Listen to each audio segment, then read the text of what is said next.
a abrir la Biblia. Y a mí me gustaría que ustedes me ayuden a contar. Hoy vamos a contar algunas palabras que se repiten. Vamos a Juan capítulo 17. Juan, el cuarto evangelio, capítulo 17.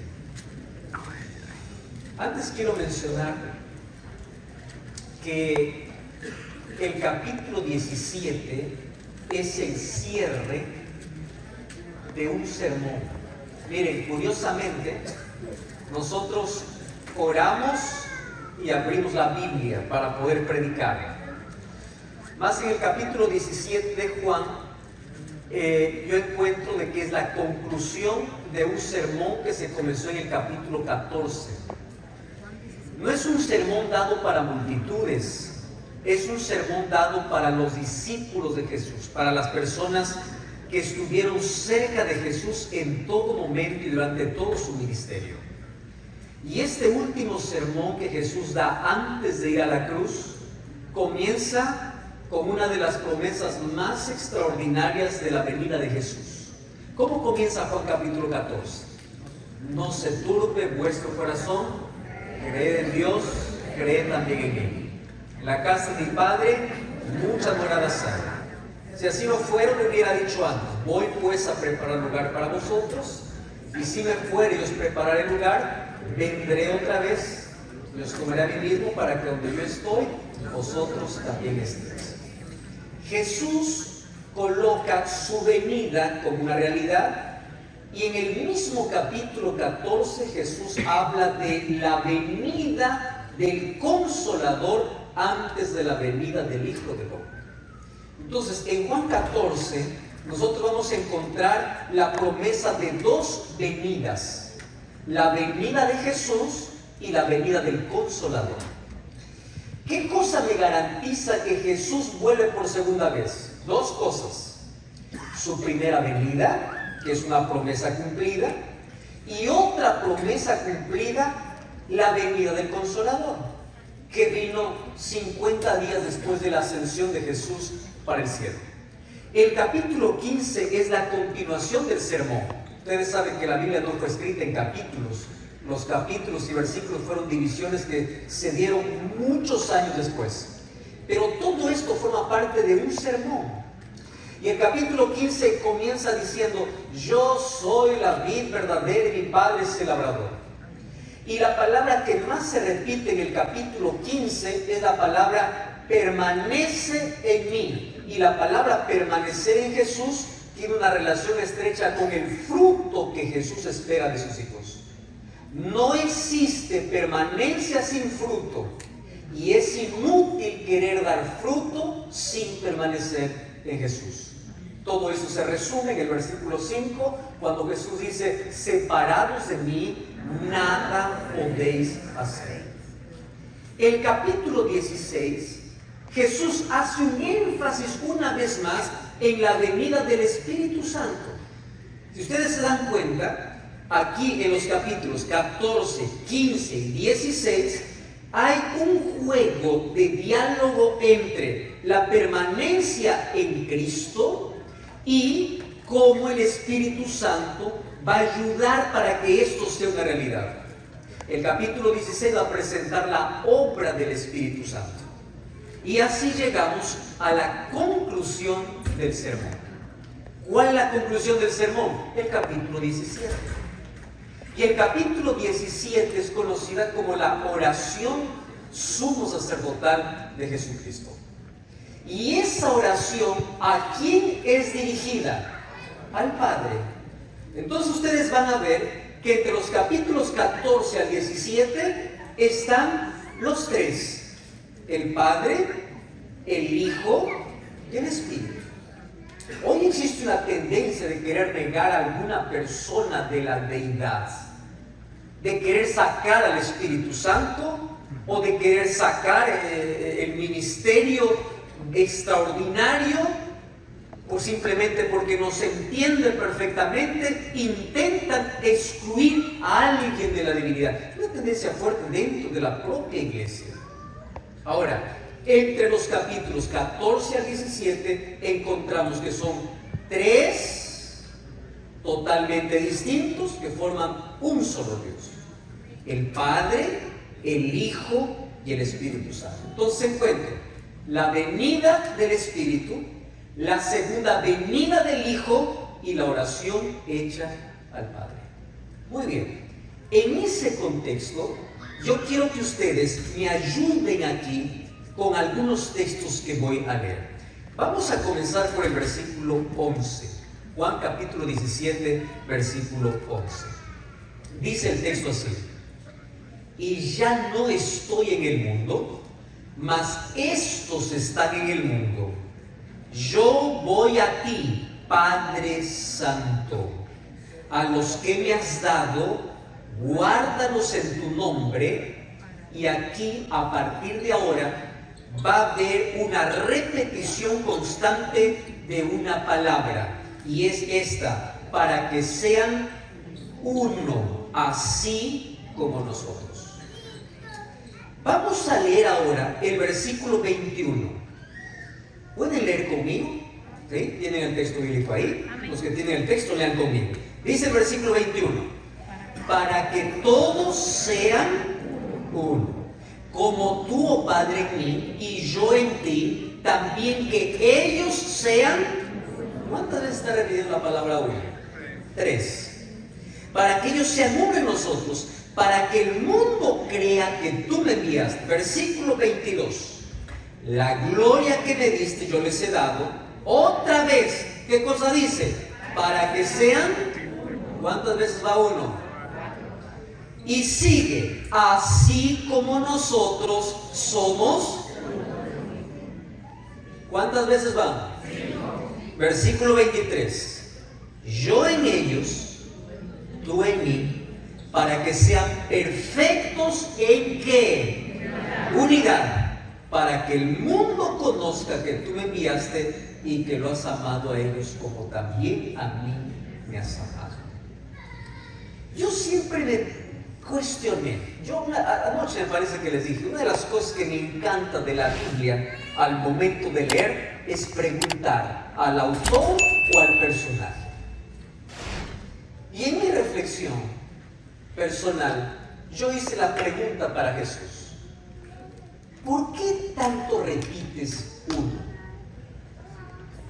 ¿No es suficiente una sola vez decir: Padre, que todos sean uno, así como tú y yo? Y listo, abordamos otros temas, la oración continúa, pero nuevamente parece que sale de la oración y vuelve: Padre, que sean uno. Y como si el Padre no le escucha, otra vez: pero te suplico que sean uno. Y uno, y uno se repite 6 veces.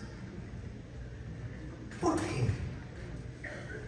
¿Por qué tanta preocupación de parte de Cristo para sus discípulos por la unidad? ¿Por qué razón? Y analizando el contexto, la historia de la iglesia, nos damos cuenta con una realidad. Si el diablo algo intentó en la historia, desaparecer la iglesia, perseguir la iglesia, exterminar la iglesia, acabar con el pueblo de Dios, primero fue quebrando la unidad. De aquí a poco yo les voy a explicar cómo es que Satanás trabaja quebrando la unidad. Satanás sabe que si el pueblo de Dios se mantiene unido, no puede vencer. Así que una de las estrategias del diablo, ¿qué cosa es? Dividir, quebrar, romper. Y en la Biblia yo encuentro que para 2 instituciones Dios demanda de unidad. 2. 1, su iglesia. Y la otra institución que demanda de unidad es el matrimonio. ¿Recuerdan ustedes Génesis capítulo 2? ¿Qué cosa es lo que dice el texto bíblico? El versículo 18: no es bueno que el hombre esté solo. Versículo 24: por tanto dejará el hombre a su padre y a su madre y se unirá a su mujer, y los dos, ¿qué cosas serán? Uno. una carne.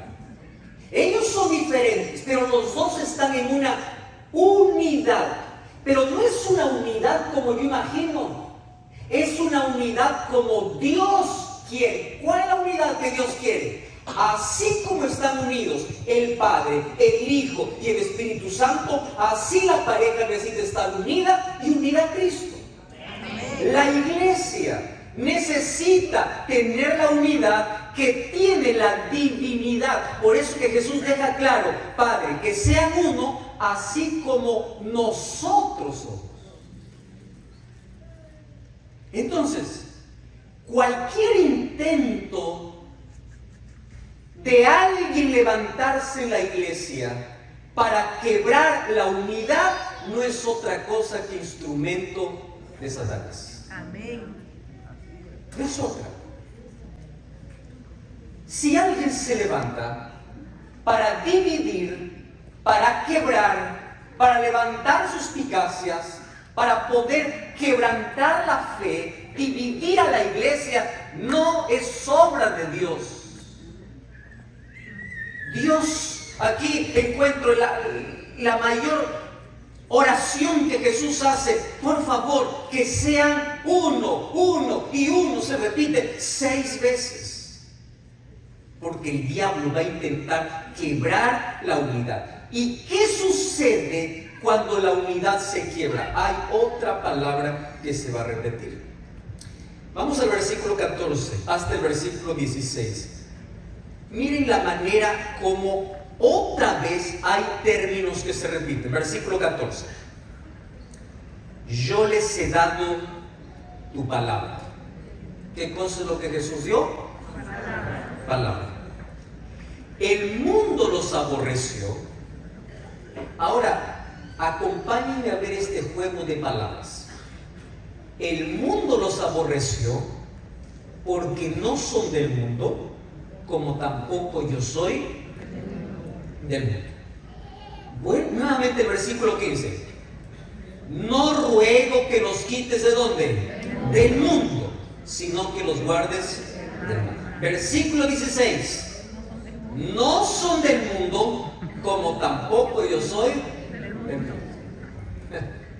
Otra vez aquí. Padre, manténlos unidos porque hay una razón aquí. Y la razón es que Satanás, cuando quiebra la unidad, va a destruir. Pero la destrucción va a venir de una manera sutil. ¿Cómo es que Satanás va a intentar destruir al creyente? Acomodándolo al mundo. Por eso yo quiero que ellos sean conscientes que así como yo no soy del mundo, pero amo al mundo, di mi vida por el mundo, pero no practico las cosas del mundo, ellos también están en el mundo, pero su identidad no es del mundo. Ellos tienen que ser diferentes al mundo.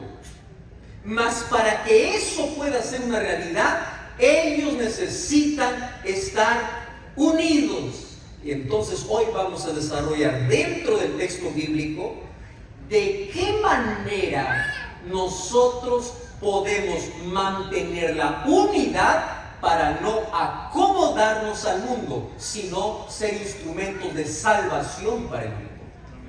Que es una cosa muy diferente. ¿Están listos? Vamos entonces. ¿Cómo es que Dios quiere que estemos unidos? El primer concepto que se me viene a la mente es la siguiente. Yo estoy unido, momento que estoy unido a Cristo. ¿Cuántos creen que estar unidos a Cristo es lo básico y lo fundamental? Amén. Muy bien, ese es el concepto. Mas estar unido a Cristo no tiene que ver con un amén y una palabra. Estar unido a Cristo tiene que ver con acciones. ¿Está bien? Yo no puedo decir, estoy unido a Cristo. Dame evidencias que estás unido a Cristo. ¿Cuál es la evidencia de estar unido a Cristo? Y aquí en el texto bíblico voy a encontrar esa clave, esa llave de cómo estar unidos. El pueblo de Dios estaría unido primero, estaría unido a Cristo porque ellos estarían unidos por la palabra de Dios. cosa es aquello que nos une como pueblo de Dios? La palabra. Y aquí voy a tocar un asunto muy difícil. ¿Sabe? Cada vez hay una preocupación mayor porque pareciera que cada vez tenemos un pueblo que más desconoce de la palabra que dice creer.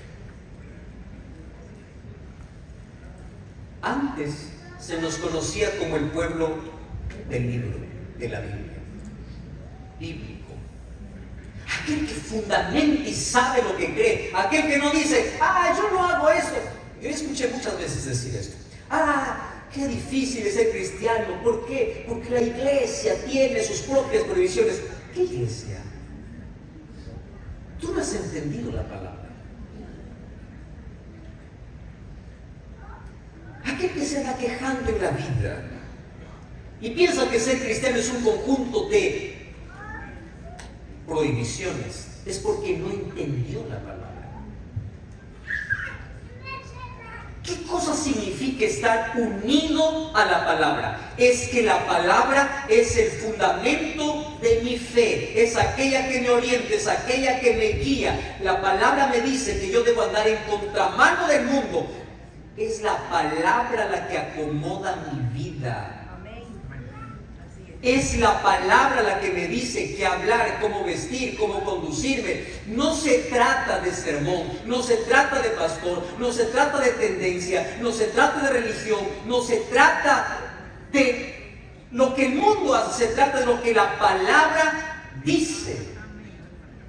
Pero cada vez encontramos a más miembros de nuestra iglesia colocando su fe absoluta en lo que escucha de la palabra, pero no va a leer la palabra. Y cada vez aparecen nuevas cosas. Yo recibo todos los días mensajes. Pastor, ¿y usted qué opina de lo que dijo fulano de tal? Y yo le respondo, ¿qué dice la Biblia sobre eso? No sé, por eso le pregunto. O sea, yo tengo que buscar respuestas en un ser humano. Yo necesito la opinión de alguien para poder fundamentar mi creencia.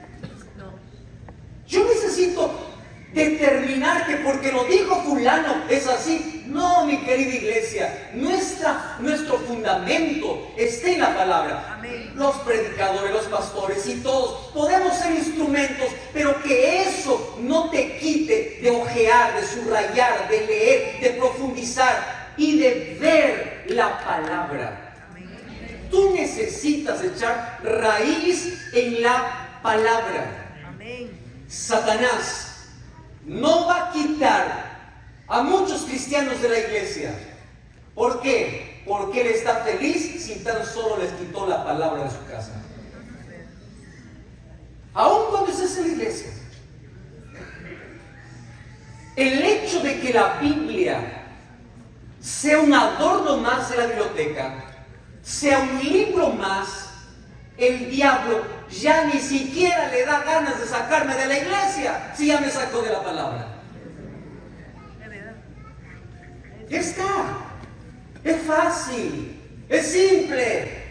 Alguien que no está fundamentado en la palabra, viene una tendencia, sigue. Viene un predicador, sigue. Viene otro, por allá. O sea, ¿dónde estás? Es la palabra tu fundamento. Una de las cosas que como pastores, predicadores hacemos, yo siempre suplico a la audiencia, por favor, lo que yo te estoy enseñando aquí es una gota, anda al océano, sumérgete, baña, no te quedes en la orilla, entra, investiga. Por favor, no te quedes con lo que escuchas en un sermón de sábado. Tienes 6 días en la semana para verificar y profundizar el sermón que escuchaste el séptimo día. Pero fundamentate en la palabra. No hay manera de permanecer unido a Cristo si no estamos unidos a la palabra. No hay manera que nuestros gustos se acomoden si no estamos unidos a la palabra, si no estamos en armonía y en sintonía con la palabra, Satanás quebrará nuestra unidad. Entonces cada uno aparecerá con su verdad. ¿Qué cosa ha hecho que este pueblo se mantenga fuerte y unido a pesar de las tempestades en el tiempo? La palabra. Porque si hubiese sido por opiniones de gente o de personas brillantes, hace tiempo nos hubiésemos desviado del camino. Lo único que nos mantiene allá en el norte, allá, si estamos seguros donde vamos, no es la opinión de alguien, no es el argumento de alguien, no es la predicación de alguien, es la palabra. Entonces fíjate el desafío aquí. Cristo pidió unidad. Pastor, ¿cómo yo rompo la unidad? El día que tú dejas de tener contacto con la palabra de Dios, tú estás quebrando la unidad con Cristo y la unidad con la iglesia. Ese día. ¿Cuál es la relación que tú tienes con la palabra de Dios? ¿Sabe cuál es el problema? No voy a hablar acerca de los que están afuera, de los que están allá. No, vamos a hablar de nosotros. ¿Está bien? De nosotros. Fíjense, cada vez dentro de la iglesia aparecen grupitos queriendo adaptar todo. Y yo llegué a una conclusión simple: menos palabra, menos conciencia de pecado y más aceptación al mundo. Cuando tú veas que algo del mundo es más aceptado, es porque hay menos palabra. Muchos jóvenes me preguntan, dice, pastor, ¿cómo puedo dejar este vicio, este problema? ¿Cómo puedo avanzar esto? Digo, simple. Te recomiendo una dieta. Ya que estamos acostumbrados a dietas, ¿verdad? 0 azúcar. No, pastor, te bromeando. No, te estoy diciendo 0 azúcar. Tú sabes que el azúcar es ahí, bueno, no voy a dar aquí clases de salud porque acá hay médicos y no voy a hablar cualquier cosa que no esté debido. Es mala. En conclusión, el azúcar mata. Muy bien. ¿Cuál es el azúcar que tú estás colocando a tu vida? Entretenimiento, diversión, esto, lo otro. 0 azúcar a tu mente. Pero esto pruébalo desde el lado físico. Yo una vez yo intenté hacer esto. Ustedes no saben la necesidad. Aquellos que han hecho esto me van a entender mejor. Tú dejas de comer azúcar una semana, o de tomar o comer azúcar una semana. Tú no tienes idea cómo el cuerpo te grita por un granito de azúcar. ¿Les ha pasado o no? Varios han hecho esa dieta.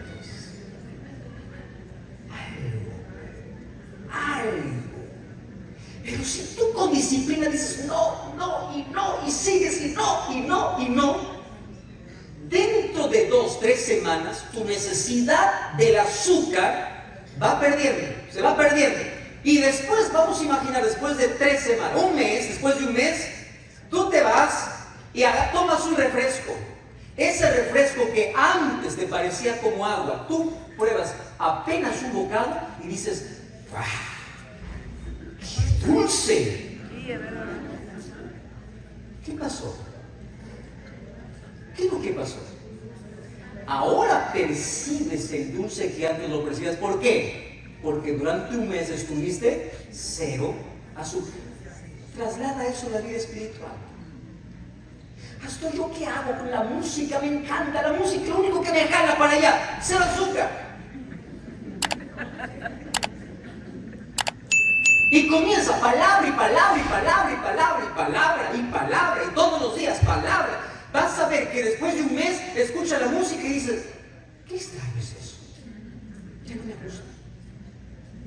Y no es porque alguien te dijo que el pastor te sermoneó, que la mamá no quiere, que la iglesia no quiere. No, más contacto con la palabra. Nuestro paladar espiritual, nuestro gusto, nuestras preferencias se van acomodando. Pruébenlo esto con la música o con cualquier otro vicio en la vida. Póngale más palabra y verá el cambio que estás en la vida. Amén. Es real. Es real.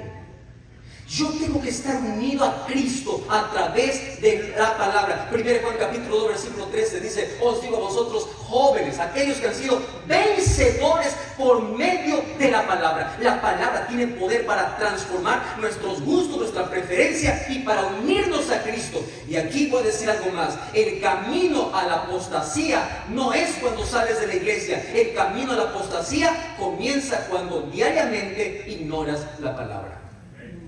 Es allí donde comienza.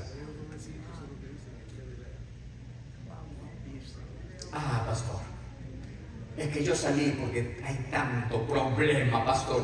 O sea, los que están adentro, ninguno tiene problema. Ah, pastor, es que yo salí, lo que pasa es que la tentación era muy fuerte. O sea, que los que permanecen nunca fueron tentados. Ah, no, pastor, es que yo fui tan herido. O sea, los que están adentro, nadie fue herido. Yo entiendo toda esta situación. Yo no quiero minimizar la herida, pero quiero decirte una cosa: aquel que está lleno de la palabra tendrá la fuerza necesaria para permanecer en pie. Amén. No importa las circunstancias. Palabra, querido. Santifícalos en tu verdad. Tu palabra es la verdad. Amén. Así es. Gloria al Señor.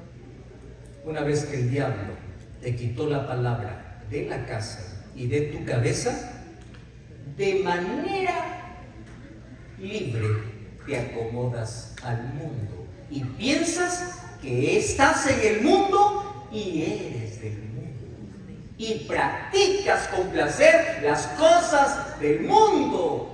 Por eso es que Jesús dice: Padre, que estén unidos. ¿Pero unidos a qué? A tu palabra. Porque si no están unidos a tu palabra, ellos se van a acomodar al mundo. Se van a olvidar que están en el mundo, pero no son del mundo.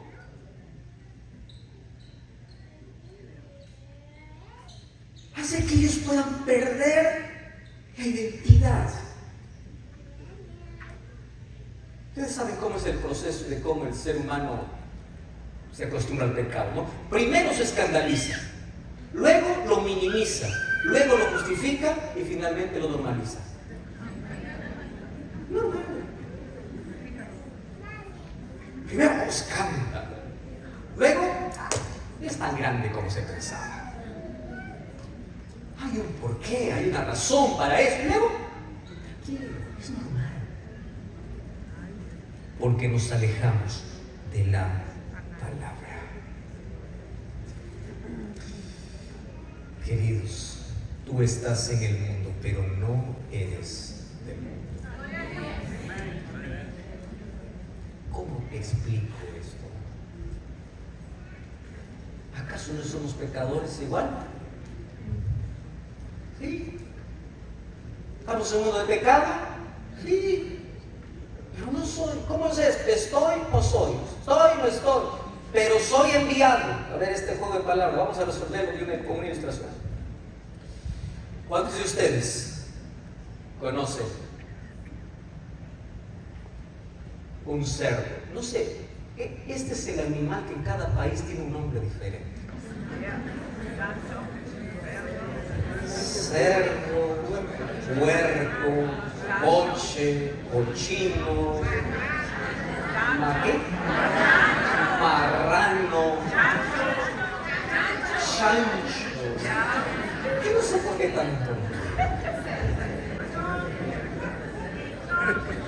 Lechón, es el chiquito, ¿no? Esa es la pregunta. ¿Cuál es la naturaleza del cerdo? Su naturaleza es mirar lodo y al lodo llamarlo vida. ¿Es así o no? No, pastor, es que yo tengo un cerdito limpio, doméstico. Yo lo he limpiado, él ya cambió. No cambió. Ponlo cerca del lodo para que vea si cambió o no. Porque el problema está en su naturaleza. ¿Correcto? Es su naturaleza. ¿Cuántos de ustedes conocen el gato? Bueno, algunos aman los gatos. ¿Cuál ¿Cuál es la naturaleza del gato? El gato en algún momento puede ensuciarse, pero hay una diferencia con el cerdo. No tolera la suciedad. Ustedes han visto el gato nunca se ducha, ¿no? Pero el gato usa la lengua. Ve una mancha y lengua. Se ensucia, lengua. Porque él no tolera. Ahora, esto es imaginario. Imagínate la conversación entre un cerdo y un gato. El gato está en el lodo y le dice así. O el cerdo se lo dice: ¡gato! Ven a vivir la vida. Esto es vida, disfruta. Esto es placer. El gato mira al cerdo y le dice: placer, no. Está sucio, cochino. El otro dice: ¿qué cochino? Esto es vida. El problema está en la naturaleza de ambos. Ahora entiendan. Nosotros estamos en el mundo, pero no somos del mundo, porque nuestra ciudadanía está fuera del mundo y nuestra naturaleza cambió. Yo puedo estar en el mundo, yo me puedo embarrar en el mundo, pero cuando me embarro, yo me voy y corro a Jesús para que me limpie, porque no tolero más la suciedad. Es eso.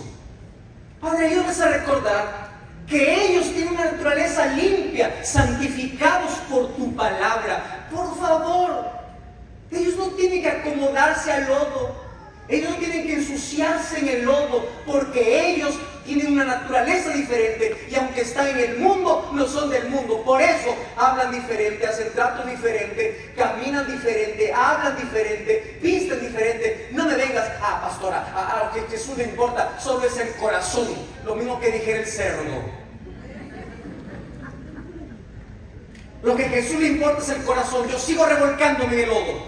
No. Cambio es completo. Claro que Jesús comienza transformando el corazón, porque los cambios externos no sirven. El cambio, para ser real, tiene que comenzar por dentro, por la mente renovada. Pero dejemos de justificar cosas y acomodarnos a este mundo, porque tú, aunque estás en el mundo, no eres del mundo. Estamos unidos a Cristo por la palabra, pero hay otra razón. Versículo 18. Como tú me enviaste al mundo, así yo los envío al mundo. Ahora presten atención. Para estar unidos a Cristo, yo necesito estar unido a la palabra, y número 2, debo estar unido a la misión. Así como tú me enviaste, yo los envío. Déjenme hoy contarles para ustedes. Yo aquí copié un estudio muy serio. Esto no se trata de un estudio así superficial, un estudio muy serio hecho sobre 40,000 personas. No estamos hablando de 100, sino 40,000 personas. Y el estudio se basaba en cuáles son los efectos del estudio de la Biblia 4 veces por semana. O sea, no se trata de 3, de 2 ni de 1, 4, por lo menos 4. ¿Está bien? 4. Este estudio no equivale para aquel que lee 3 veces o 2 veces, sino por lo menos 4 veces por semana. Los datos son larguísimos, ¿no? Yo apenas elegí 5 o 6, nada más. Primero, aquellos que estudian la Biblia 40 o 4 veces por semana, disminuye el sentimiento de soledad 30%, disminuye problemas de ira 32%, disminuye problemas de relaciones entre familia o entre amigos 40%, disminuye problemas de alcohol, aquel que dice no puedo dejar alcohol, 57%, solo estudiando 4 veces por semana. Disminuye el problema de pornografía 61%. Estamos hablando de datos. ¿Qué hizo? Solo leer la Biblia 4 veces por semana. ¿Pero por qué esto me cuenta, pastor? Porque el último dato me estremece. Y el último dato dice: así como disminuye todos los problemas, aumenta la acción de compartir su fe 200%. Entonces identifiqué el problema. Pastor, la iglesia no quiere predicar. No, el problema es que la iglesia no está leyendo la Biblia. Pastor, está difícil ahora evangelizar. El problema no es el evangelismo. El problema es que la iglesia está escuchando sermones 1 vez por semana o leyendo la Biblia 1 o 2 veces, ni siquiera 4 veces por semana.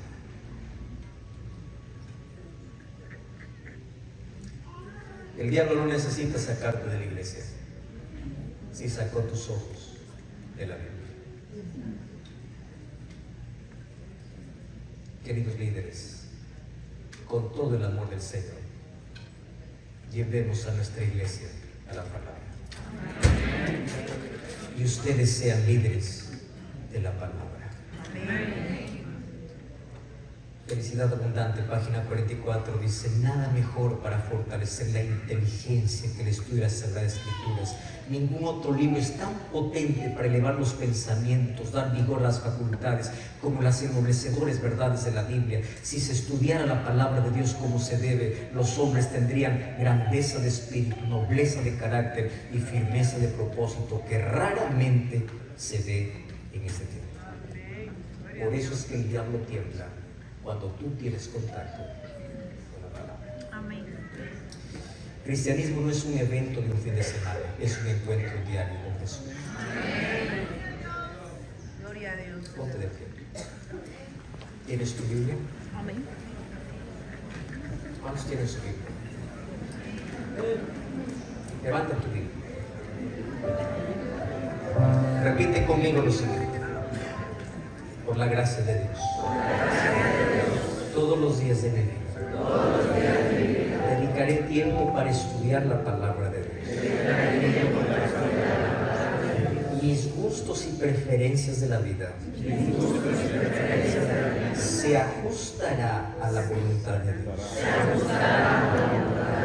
No será lo que yo quiero, será lo que Dios quiere para mí.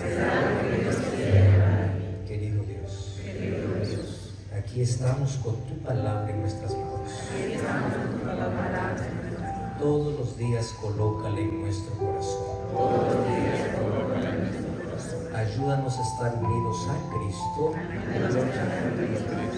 unidos en la misión, unidos a tu palabra, y